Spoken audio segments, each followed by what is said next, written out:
a crise política e militar na zona centro, entre a Renamo e o governo. Havia necessidade de se aprovar uma lei, entre aspas, que acomodasse os interesses do líder da Renamo, Afonso Dhlakama. E é nesta senda que o Afonso Dhlakama sempre foi o segundo candidato mais votado. E por inerência ele era conselheiro do Estado. E ali diz que os conselheiros do Estado estão em pé de igualdade. Estando em pé de igualdade, não podia realmente aqui se dar essas regalias sem se criar esta lei 33/2014. Razão pela qual se criou esta lei 33/2014 por forma a acomodar alguns interesses do líder da Renamo, visto que o Afonso Dhlakama naquela altura era presidente da Renamo, mas nunca foi deputado da Assembleia da República. Ou seja, ele não tinha assim benefícios por ser o segundo mais votado e se criou, para não se dizer um vice-presidente da República, se criaram essas todas regalias que se equiparam ao vice-presidente da Assembleia da República. Se criando esta lei, nós fomos vendo que depois o Yusuf Mahamat foi usufruindo desta lei 33/2014. E agora fala-se neste artigo que está a levantar essa polêmica, não sei se é o artigo que está a levantar a polêmica escrita por alguns juristas, é que aqui já fala-se de caducidade, ou seja, coloca-se em causa que esta lei pode estar caduca porque os fatos que fizeram com que esta fosse aprovada deixaram de existir, evocando aqui o desaparecimento físico de Afonso Dhlakama. Ora, eu acho que posso deixar de lado essa questão da caducidade, porque aqui trata-se de uma lei com caráter geral e abstrato, ou seja, não é uma lei, seria inconstitucional criarmos uma lei para um determinado indivíduo, ou para beneficiar um determinado indivíduo. Aí eu não concordo muito com o artigo, que também o mesmo artigo fala que na criação desta lei 33/2014 estamos perante aquilo que se chama em direito fraude à lei. Também é algo que não concordo que seja fraude à lei, porque fraude à lei, o artigo 21 do Código Civil já explica em que momento nós estamos em fraude à lei, ou seja, um indivíduo vê-se mais, aplica-se mais, por exemplo, em direito internacional privado, onde o indivíduo burla a lei, ou seja, deixa de aplicar um instituto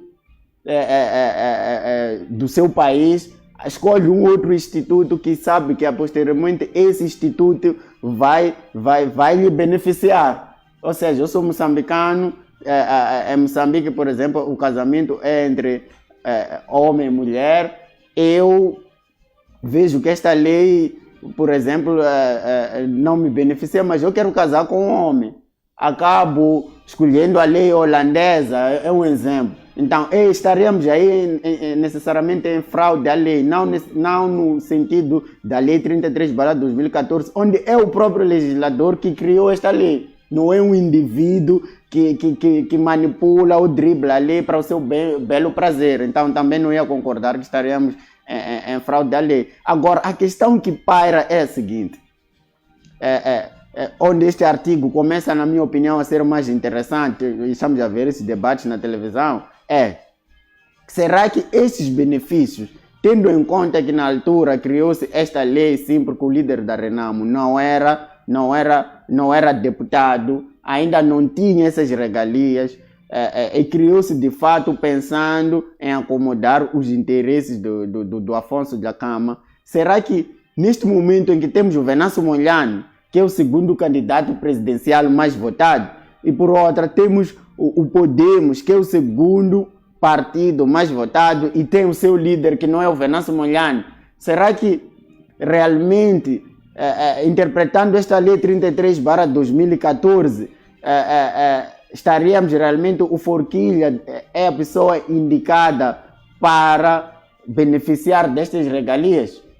Aqui realmente é onde, se calhar, a jurisprudência do Tribunal Supremo ou do Conselho Constitucional vai ter que trabalhar. Por que eu digo isto?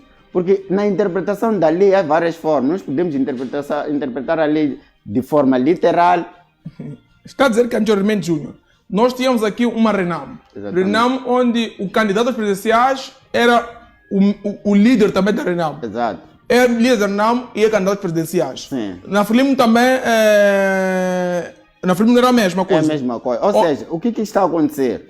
Quando se criou esta lei, em Moçambique nós nunca tivemos uma situação em que, ou seja, em Moçambique sempre o líder do partido, ou presidente do partido, sempre foi o candidato presidencial desse mesmo partido. Quando cria-se essa lei, a atual situação política do país, todos os partidos políticos, os seus líderes eram os candidatos para as presidenciais. Exatamente. Por exemplo, o Jacob Sibinde do PIM, que era o líder, era ele o candidato. Ok. O Mabote, o João Massango. Então, eles tinham partidos, eram os donos, os chefes dos partidos e eram candidatos. Candidato. Então, essa lei olhava muito nessa perspectiva. Sim, porque as leis são criadas no tempo e no espaço. Ok. Responde, é por isso que depois se fala de caducidade, porque os fatos podem ter desaparecido. Ok, mas sim. aqui não se trata de uma lei também temporal. Ok.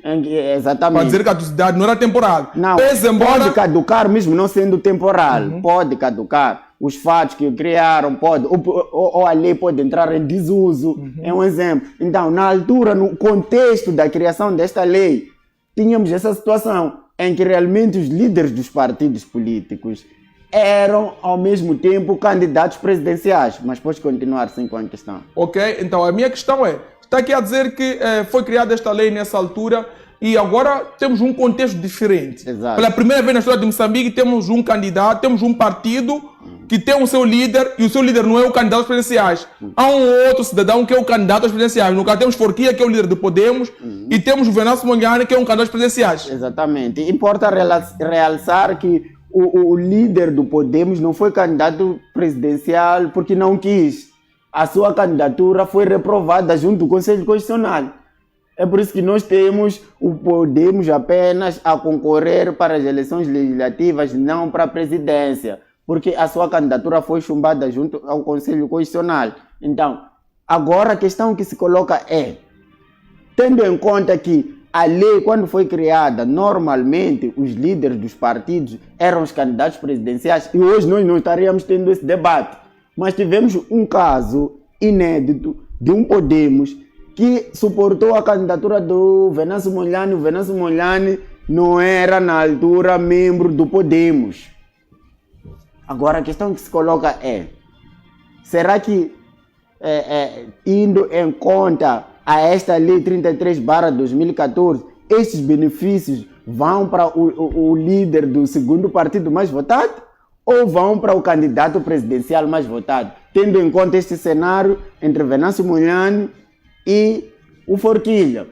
Bom, aqui haverá realmente várias interpretações jurídicas, mas eu, na minha opinião, se tu fores a fazer uma interpretação literal, a letra da lei, chama-se a letra da lei, tu vais concluir que sim, o líder, esses benefícios vão para o líder do partido mais votado, porque é o que vem na lei, de forma literal. Mas se tu fores ao espírito da lei, porque é assim como se faz a interpretação. Ok. Você pode fazer uma interpretação literal da lei, mas corre o risco de não encontrar o espírito. E se tu não encontras o espírito, podes fazer uma má interpretação. Agora, indo ao espírito da lei, o que o legislador queria dizer? Será que o que o legislador queria dizer é exatamente o que está escrito, de forma literal? Ou temos que ir ao espírito da lei? Se formos ao espírito da lei, que é a minha opinião, essa já fazendo uma interpretação mais extensiva, ou se calhar o legislador disse menos do que queria dizer, ele queria dizer muito mais naquela norma. Eu acho aqui que os benefícios podem sim ir para o Venâncio Mondlane.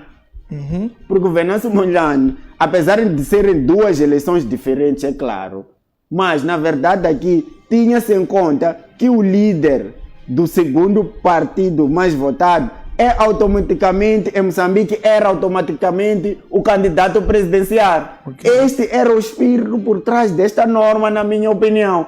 Porque, suponhamos, vamos lá dar um exemplo. A Frelimo, temos a Frelimo, temos o presidente Inhusi, que é o presidente do partido. Em contrapartida, temos o Daniel Chapo, que é o secretário-geral. Vamos lá supor que a Frelimo esteja em segundo lugar. Estando em segundo lugar, estamos a querer dizer aqui, tendo em conta uma interpretação literal da própria lei, ou desta norma, estamos a querer dizer que se a Frelimo tivesse ficado em segundo, estas regalias iriam para o presidente Inhosse e não para o Daniel Chapo. É isto que nós, se nós formos a interpretar de forma literal... O líder da Frelimo atualmente é o presidente Inhosse. Exatamente. Enquanto decorriam as eleições, Inhosse ainda continuava líder da Frelimo. E ainda é presidente da Frelimo. E ainda é presidente da Frelimo. Então, vamos lá supor se este mesmo partido tivesse ficado em segundo lugar. Ok. Estamos a querer dizer que o Daniel Chapo apenas seria conselheiro do Estado e todas essas regalias passariam para o presidente Filipe Jacinto Inhosse. Como o líder do partido. Como líder do segundo partido mais votado. Se nós formos a fazer essa interpretação literal, vamos dizer que sim. Mas se nós formos ao espírito da lei, vamos perceber que não é bem assim. 2. Se tu fores a ver, o Forquilha parece-me que é deputado da Assembleia da República. O Afonso da Cama nunca foi deputado, o Sufo Mamadi não é deputado da Assembleia da República. Ou seja, então, o que é que vai prevalecer aqui? Porque ele não pode ter os dois salários, como deputado e como líder do segundo partido mais votado. Então, o que prevalece? O que estaria por detrás do espírito desta lei? É por isso que eu digo, temos que ir ao espírito da lei para podermos interpretar da melhor forma possível e não fazer essa interpretação literal, porque podemos nos perder. Então, essa é a minha opinião. Mas aqui, se calhar, podemos apelar aos assentos. O assento são considerados inconstitucionais em Moçambique. Por quê? Porque o assento criam normas, criam leis. E quem deve criar leis em Moçambique é apenas a Assembleia da República. Então, esses assentos são considerados inconstitucionais. Mas nós poderemos aqui criar aquilo que se chama do assento interpretativo. O que seria o assento interpretativo que o Tribunal Supremo pode criar? Este assento interpretativo é aquele que nos ajudaria a explicar qual é a base legal que deve prevalecer. Ou seja, qual é a interpretação desta norma, que hoje está a criar confusão. Então pode-se criar este assento que não é inconstitucional, que chama-se assento interpretativo. Ou seja, nos ajudar a interpretar esta norma. Okay. Será que aqui estamos a falar literalmente do líder do partido mais votado ou indo no espírito da lei? Estamos a falar exatamente do candidato, segundo candidato mais votado. Então tem que se criar aqui esse assento interpretativo, não assento como tal, porque assento é a criação de uma norma. E quem deve criar normas em Moçambique é apenas a Assembleia da República. Então, se o Tribunal Supremo, que tem essa prerrogativa de criar assento segundo a lei, o fizesse, estaria aqui usurpação de poder. Então seria inconstitucional, porque só a Assembleia da República pode criar as normas. Mas tem aquilo que se chama de assento interpretativo. Pode criar um assento para nos ajudar a interpretar esta norma que hoje está a criar confusão. Será que realmente o legislador, aquilo que está escrito ali, é o que realmente ele queria dizer? É por isso que nós temos que ter cuidado na interpretação das normas. Então estamos aqui a dizer, Júnior, que é prematuro aqui concluirmos que o dinheiro vai para o Albino. Exatamente. Ou vai para o Venâncio Mondlane. Sim, sim. É necessário? É necessário ir ao espírito da lei, não interpretar de forma literal aquilo que está escrito. Porque podemos nos perder. Temos que perceber o que o legislador queria dizer. E para tu perceberes isso, tens que ir ao espírito da lei. E eu aqui trouxe dois subsídios. Primeiro, será que o Filipe Jacinto Inhosse, se a Frelimo tivesse ficado em segundo lugar, aquelas benesses iam para ele ou para o Daniel Chapo? Segundo, normalmente em Moçambique, o líder do partido sempre foi candidato presidencial. E digo mais, o próprio Forquilha tentou ser candidato presidencial, só foi chumbada a sua candidatura à presidência. Então, esta é a questão de fundo. Qual é o espírito por detrás desta norma? Quem é que nos pode aqui trazer, se falava aqui de tem que se criar aqui Um assento. um assento. É importante que haja aqui um assento para que possamos Interpretativo. para que possamos sair deste imbróglio. Se é que existe este imbróglio, porque Se é que existe, porque é algo que se despolitou na imprensa, se falou muito ontem, que afinal para quem vão estas benesses? Afinal, quem é que beneficiar-se destes benefícios, porque são benefícios muito apetecíveis, isto que se diga ao bom da verdade, são mais acima de 70 milhões anuais, um salário a mais de 200 mil, com passaporte diplomático para sua família, são um rol de regalias. Este assento interpretativo, quem deve criar? Quem tem a prerrogativa é o Tribunal Supremo. A questão que se não é calar neste exato momento, estamos a dizer que isto está nas mãos do Tribunal Supremo. Pode ser, porque aqui o Tribunal Supremo cria este assento quando, por exemplo, porque é ao nível dos tribunais judiciais, na interpretação da norma, um juiz pode ter consigo uma norma ambígua. Ambígua é aquela que cada um interpreta da sua forma. Então, imaginemos o juiz de Nampula começa a interpretar da sua forma uma determinada norma, em Maputo também começa a interpretar da sua forma, vai ser uma confusão aqui. Então aparece o Tribunal Supremo a criar este assento interpretativo da norma, a dizer que não, esta norma na verdade se interpreta desta forma, esta lei na verdade quer dizer isso. Estabelece balizas, mais ou menos. Estabelece balizas para o aplicador da norma não tenha esta ambiguidade.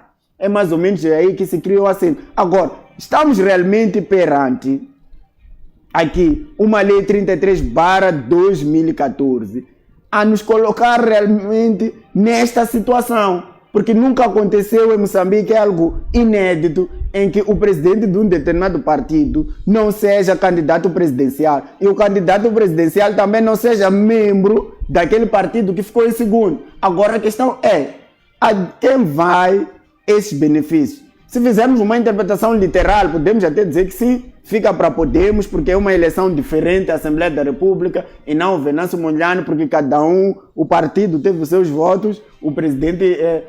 Porque tivemos aqui 3 boletins. Nesse caso, tivemos 2. Um que era para presidente e o outro era para a Assembleia da República. Exatamente. Mas, indo ao espírito, apesar de ser eleições diferentes, porque nós temos que ver o espírito. Vou trazer um dado interessante aqui. O que aconteceu? Se realmente, de ponto de vista material, nós estamos a aceitar que sim, são normas diferentes, são eleições diferentes, por que se levantou aquela questão de que o porquê de existir disparidade entre o número de votos para a presidência e o número de votos para a Assembleia da República? Se estamos a assumir que são eleições diferentes. Estás a perceber onde está o espírito? Ok. O próprio Conselho Constitucional questionou a CNE o porquê desta disparidade. Por que o Conselho Constitucional questionou? Porque também o Conselho Constitucional, no espírito, acha que não pode haver disparidade do número de votantes entre uma eleição a outra, apesar de serem eleições diferentes.